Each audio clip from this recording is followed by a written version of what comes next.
the mall bankruptcy was the Democrats who wrecked American health care. Remember, in 2010, they created the Unaffordable Care Act.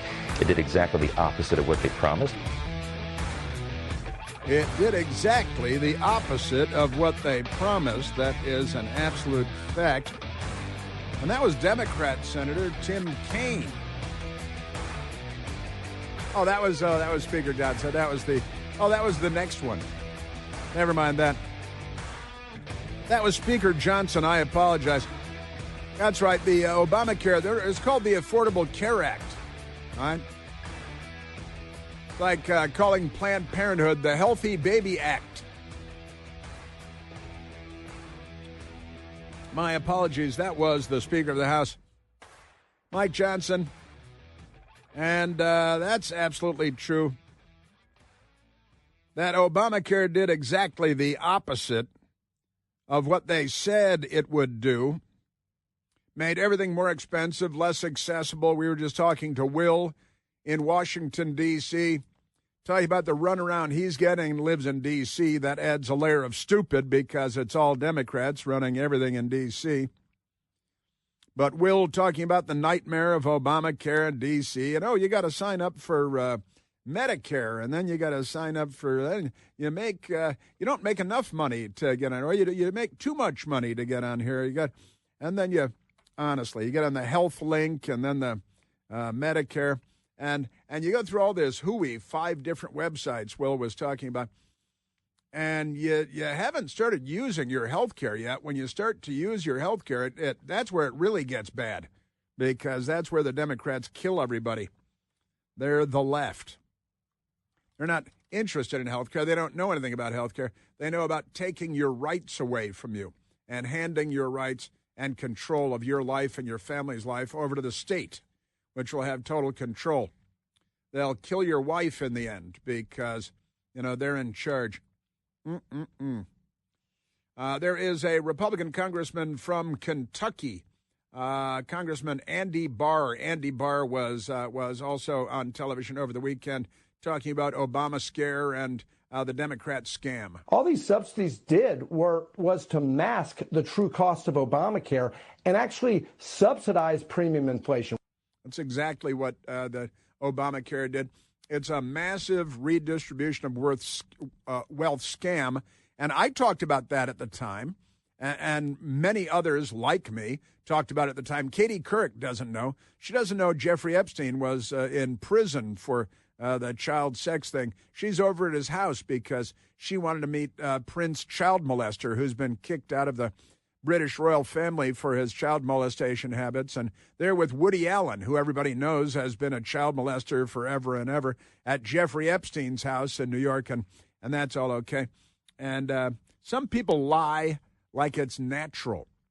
And Katie Couric and George Stephanopoulos and Jeffrey Epstein and Woody Allen and the list goes on and on. But the Obamacare was a massive redistribution of wealth scam. It was backed and supported by all the big health insurance companies.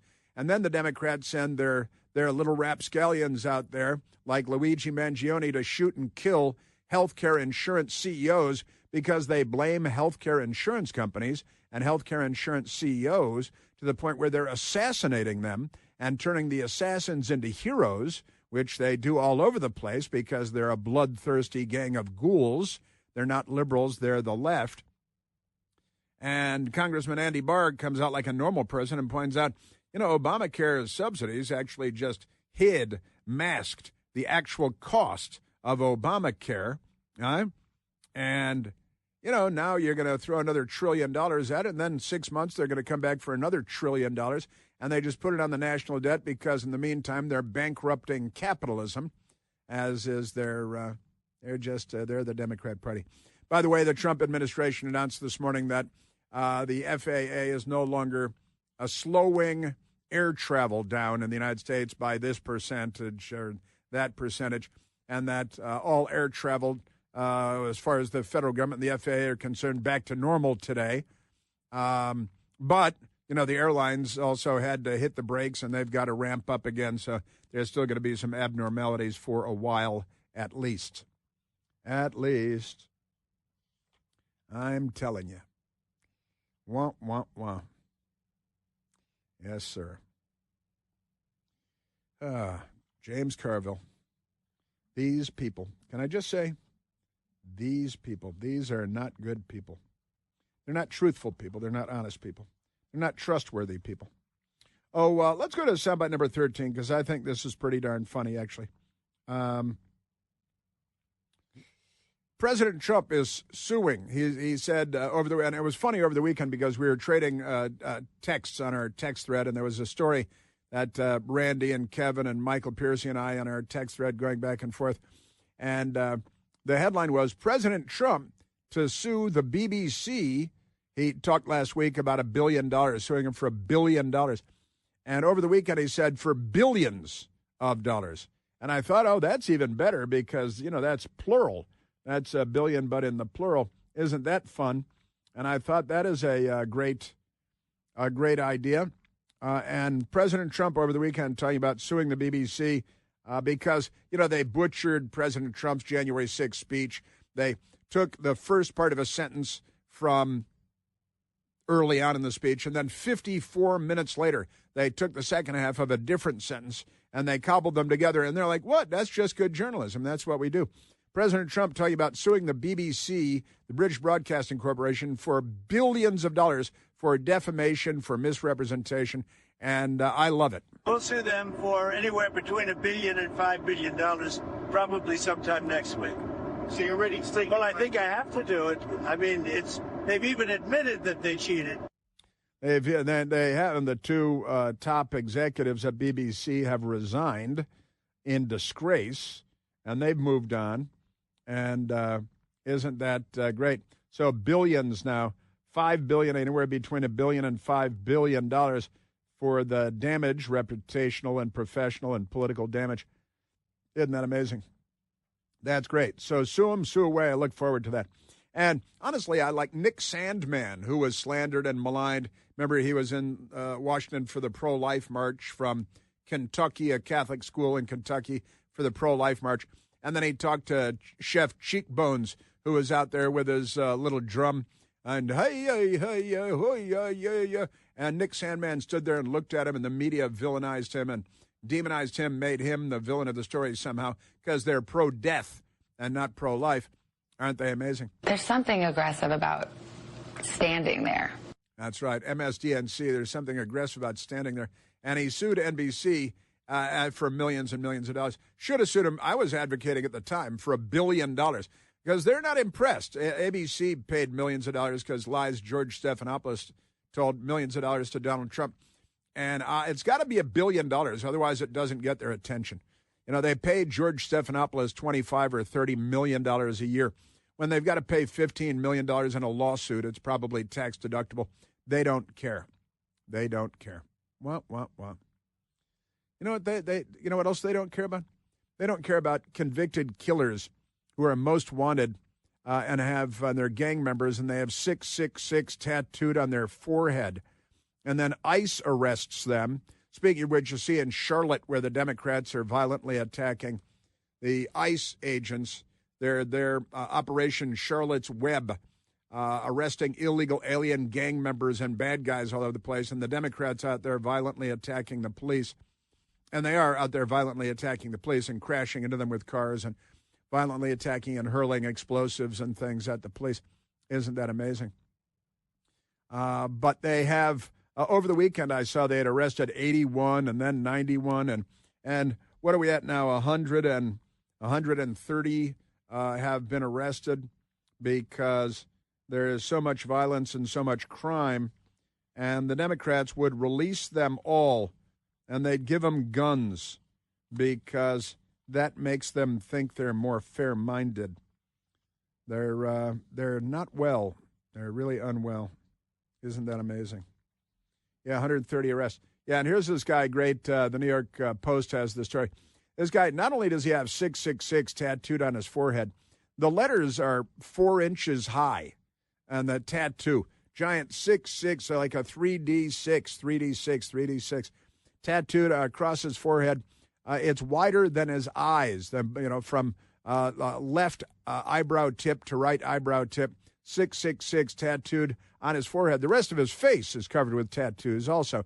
nose, cheeks, upper lip, chin, everything covered with tattoos.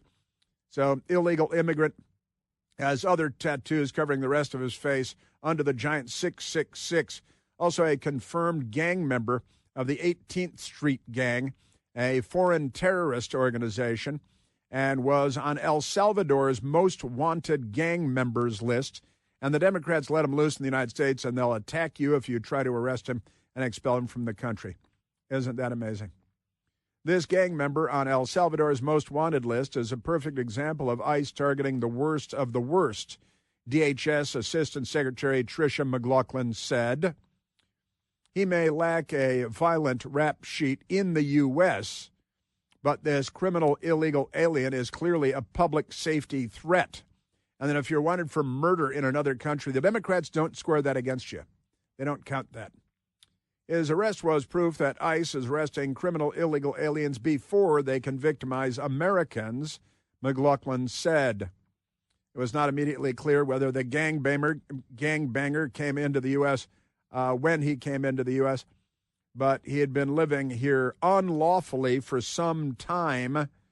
The 18th Street Gang, also known as Barrio 18, is one of Central America's largest and most violent criminal networks. And so naturally you get the giant 666 tattooed on your forehead. And the guy's obviously had a tragic life, but that doesn't mean we want him showering with teenage girls in junior high schools, as Democrats do. Just amazing. Around 70% of ICE arrests involve illegal aliens who have been charged with or convicted of a crime in the U.S. 70% have been arrested for or convicted of a crime in the U.S. That figure does not include gang members, terrorists, or fugitives who carried out their crimes abroad in their home countries, for example.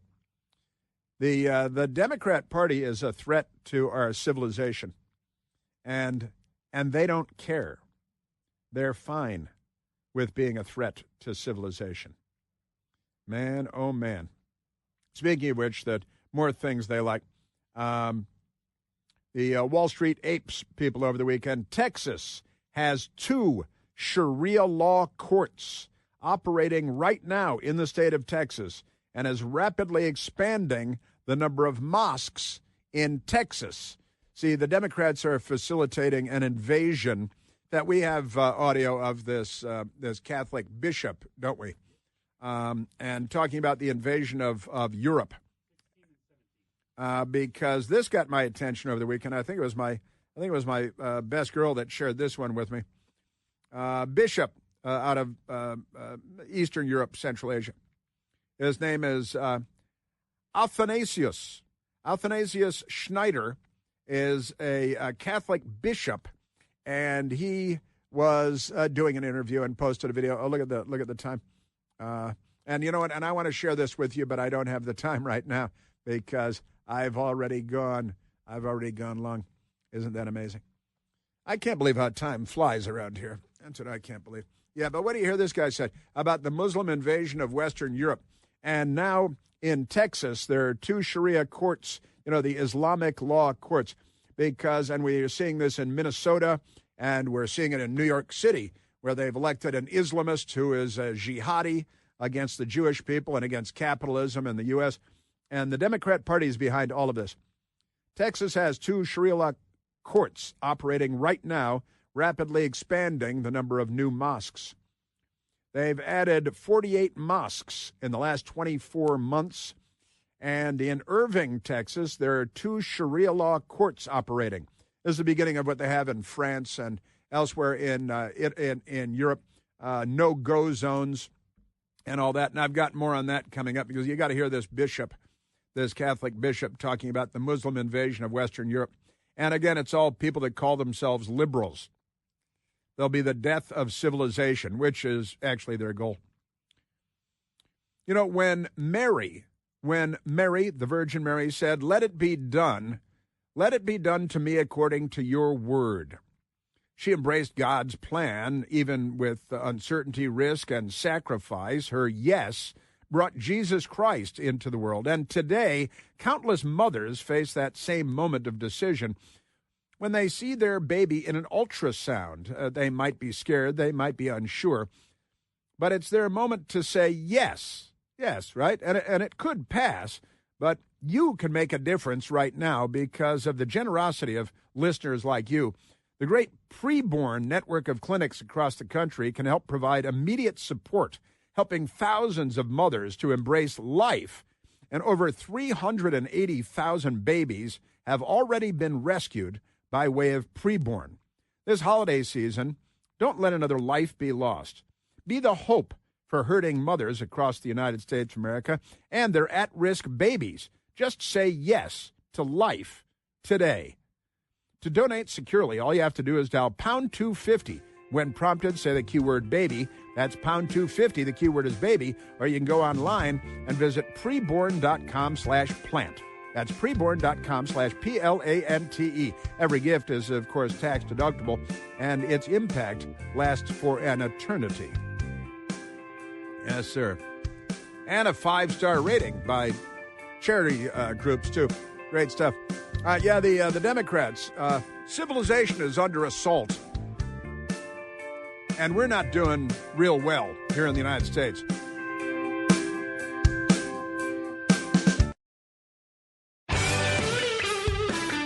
And I want to play the bishop for you coming up, talking about the Islamic takeover of Western Europe.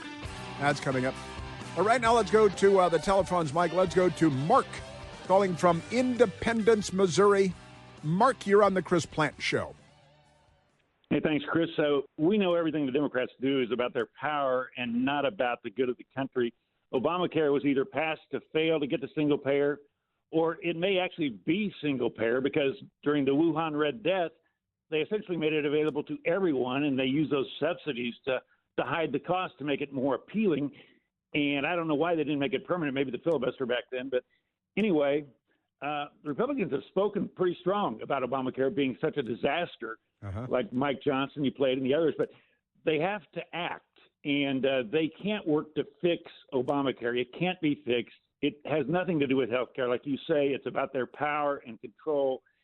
And I think they need to start like a health care revolution. Now, it'll take some boldness on their part, and I'm not sure the Republicans have the boldness to do that, but they need to educate the population like Reagan did. He said leadership was about educating the populace on what they actually want to do, get back to health savings account and patient power. Right now, nobody knows what they pay for anything. It's one big mess, and it is such a disaster. And President Trump is on the right track, giving people money to buy their own insurance, but the insurance company is so messed up, and I know you're running out of time, but health savings accounts and insurance just for catastrophic. I know that's a high dream, but that's what the Republicans have to do. They got to take a chance. Well, you're right. I agree with everything you said. Very wise.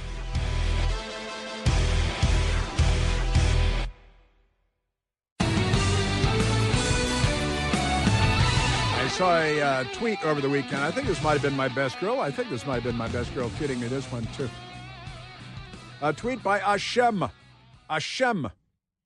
who said, "This might offend to some, but it must be said. I say this with many close Catholic friends," he said, "most of whom have expressed the same and wishing this weren't the truth. So many are confused by the Vatican's posture. Don't be. Many have warned for years the Vatican was conquered by globalist institutions and evil Islamic regimes long ago. It prioritizes diplomatic and financial interests, often at the expense of defending persecuted Christians. I hate saying this," Hashem continues, "but it's a factual pattern, and it explains their muted response to the rampant anti-Christian violence. And there are massacres going on in a variety of places around in Africa, the Middle East, Central Asia." He continues, "The Vatican endorses UN Agenda 2030. I'm real scared of 2025, at the Heritage Foundation. Not really. It's just fine. And global redistribution while issuing only general appeals as Muslim terrorists, slaughtering of Christians in Nigeria, Syria, the Congo, Sudan, and beyond, where over 80% of global faith-based killings occur.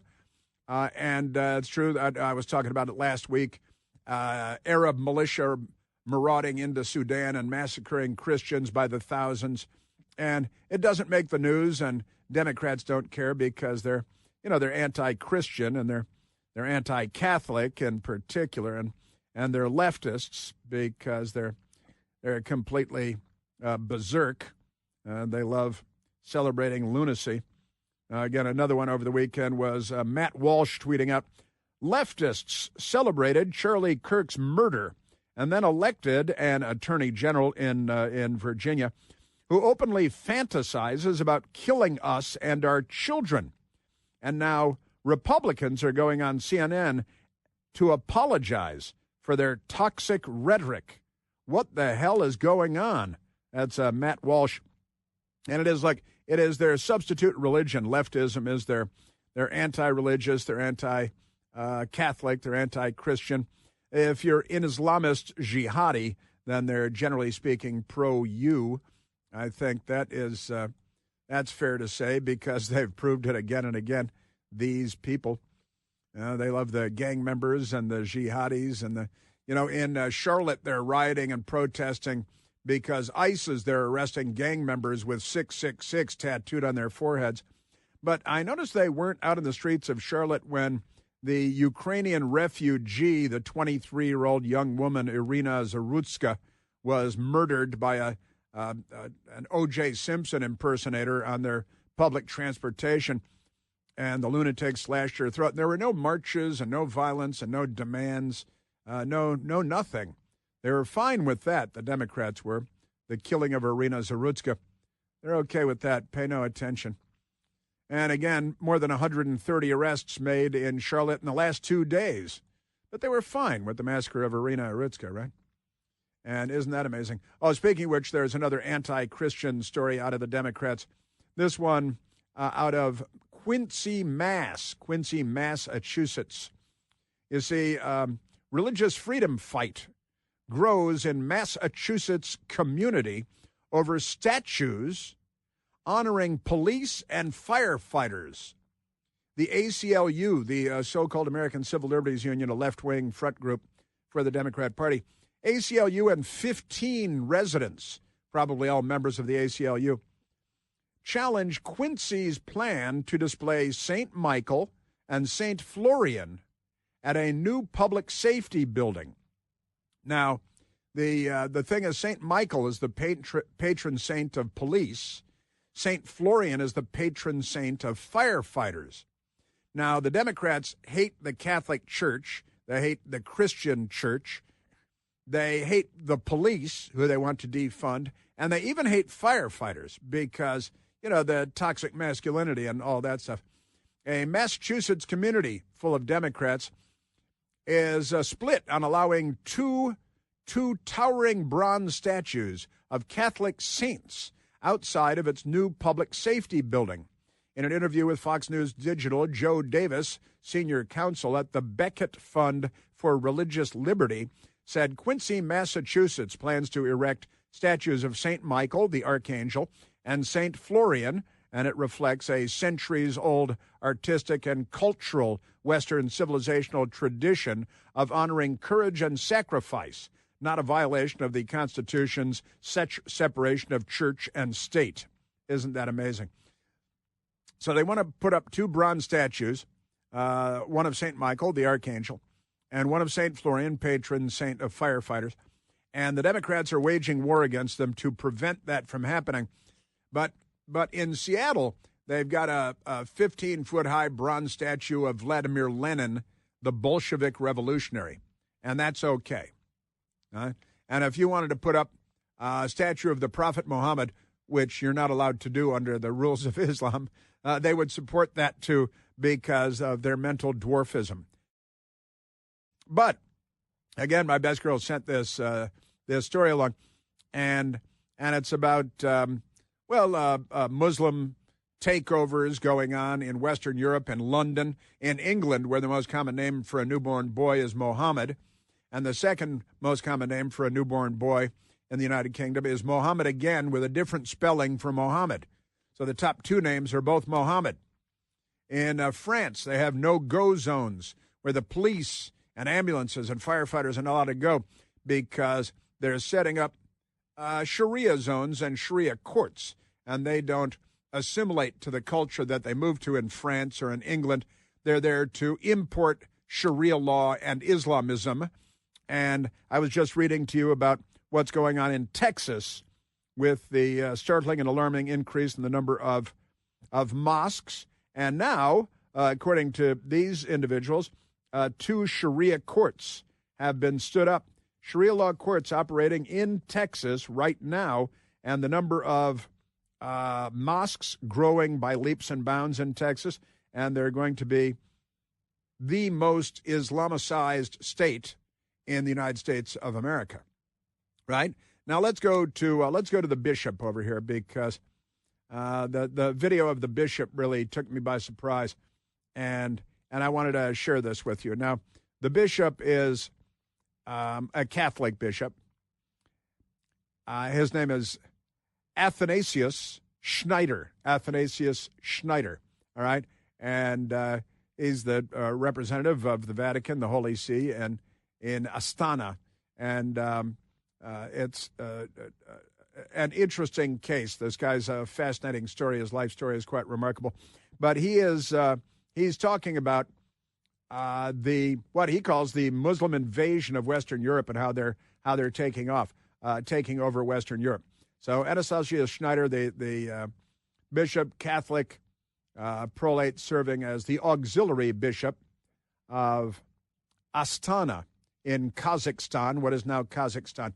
And his bishop, there are those who considered him to be a front runner for the papacy, for the Pope, for the Vatican, but he was not chosen. A guy from South Chicago was chosen instead. And he's a little bit on again, off again, but he's new. Give him time to settle in. Here is the bishop from Kazakhstan talking about the Muslim invasion of Europe. This is very serious. Now we are witnessing an invasion. They are not refugees. No, this is an invasion of mass Islamization of Europe, which already went on for at minimum 50, 60 years, the Islamization in Europe. But now it is in mass. It is very evident. And so this is a global political agenda by the powerful of the world to destroy Europe culturally and religiously. I mean, to destroy Christianity ultimately in Europe, with the help of the massive Islamic population. The massive Islamic population, and look, there are interviews with Muslim leaders in London saying England will be a Muslim country within, and he said 50 years going to be an Islamic country, France being an Islamic country, Texas being targeted now, the United States being targeted. Here's Bishop Schneider from Kazakhstan talking about Western Europe. I was reading recently an article of a sociologist who made a calculation that maybe in 30 or 40 years, when it's now going on, so the majority of the population of Europe will be Islamic. Europe will be Islamic when this will go on, because the European people have almost no children, 1 or 2. The Muslims there, they have 5, 6 to 10 children, and so it is, you can only make mathematics, and then you can see that they will be in the majority. You can only make mathematics, and then you can see it will be in the majority. And we're seeing this in the United States, in Texas, in New York, and it's funny. Liberals are selling it as the solution to being open-minded because of skin color or something like that. Speaking of skin color or something like that, did you see Michelle Obama over the weekend? She's out here. She can't talk about anything but skin color. She's had such a rough go of things, as First Lady of the United States, living in the White House for 8 years, with her mother living upstairs for 8 years, the great story of her mother. But here is Michelle Obama. She is all about, and I couldn't help but be reminded of Joe Biden talking about the little kids, the cockroaches, he called them, the black kids rubbing his leg hairs when he was a lifeguard at the pool in Delaware, and it was a very weird line by Joe Biden. I got hairy legs that turn blonde in the sun. Sure. And the kids used to come up and reach in the pool and rub my leg down so it was straight, and then watch the hair come back up again. No, they didn't. They'd look at it. So I learned about roaches. I learned about kids jumping on my lap. And I've loved kids jumping on my lap. He was at Jeffrey Epstein's house, too, I think. These people, they're just nuts. Well, Michelle Obama was out there over the weekend, and it's all about hair. I don't know if you're aware of this, but black people, when their hair grows out, it's curly. Were you aware of that? Who knew that? Nobody knew that. Michelle Obama, also known as Big Mike. She's the man of the house. Just ask Larry Sinclair. And Big Mike, she was out there railing about how hard it is to be a black centimillionaire, former First Lady of the United States after 8 years in the White House and being a senator's wife before that. It's been a tough road to hoe for her. Let me explain something to white people.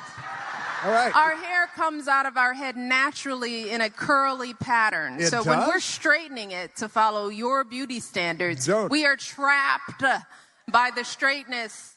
That's why so many of us can't swim. What? And we run away from the water. People won't go to the gym because we're trying to keep our hair straight for y'all. Right. It is exhausting, and it's so expensive, and it takes up so much time. You think that's exhausting? You should try swimming. Now, that's exhausting. That can be tiring. Swimming, that's tiring. So what is it? Black people can't swim, which is a racist stereotype, because black people have curly hair, and white people might not have known that, might not have known that black people have naturally curly hair. I didn't, Gosh, isn't that amazing? That's why so many of us can't swim. I remember Dooley Wilson singing in the movie Casablanca about, oh, my hair is curly, oh, it's hurly-burly. But that's Big Mike, Michelle Obama. She's very defensive. Apparently white people don't know curly hair, and because black people have curly hair, can't swim. That's why black people can't swim. She says black people can't swim, and the reason is curly hair, which makes a lot of sense. And Big Mike, she's out there, wants to let white people, she's just talking to white people, because black people already know you can't swim because curly hair, and maybe it's very heavy. Could be really heavy curly hair. But Big Mike, she's upset about this. Don't even look at me about running, because you all are lying. You're not ready for a woman. You are not. So don't waste my time. Being president. We got a lot of growing up to do. And there's still, sadly, a lot of men who do not feel like they can be led by a woman, and we saw it. And we saw it. What? You know, one of the great stories of Donald Trump is that the Democrats have put up 2 women to be the Democrat Party's nominee for president in the history of the Democrat Party. And it was Hillary Clinton, of course, and then the most ridiculous Kamala Harris. And they were both defeated by who? By Donald Trump. They were both defeated by Donald Trump. Not by anyone else, just by Donald Trump. Isn't that amazing? Yeah, but there's Michelle Obama. What is it? Black people can't swim, racist, because of curly hair. Unscientific, completely anti-scientific. I wonder if she knows what a woman is. I don't know, check out her arms. I think she knows what a man is. We are trapped by the straightness.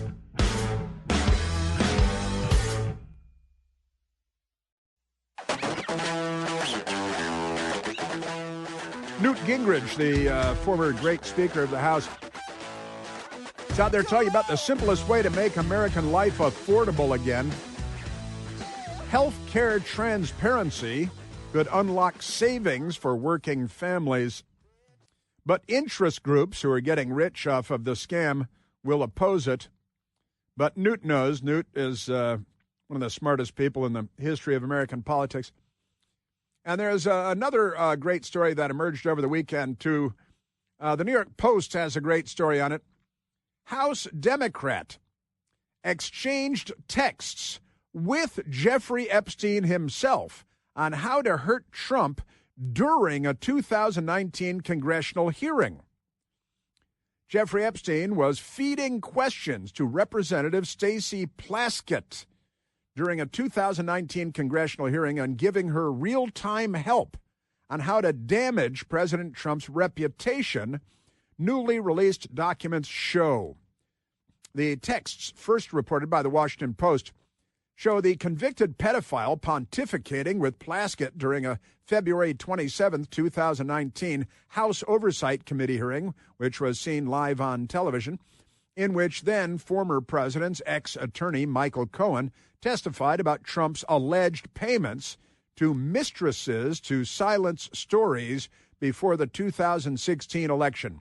Trump has vehemently denied the allegations, but in the texts, Jeffrey Epstein appeared to be watching on television while Cohen, the sleazy lawyer, brought up former Trump executive assistant Ronna Graff in his testimony.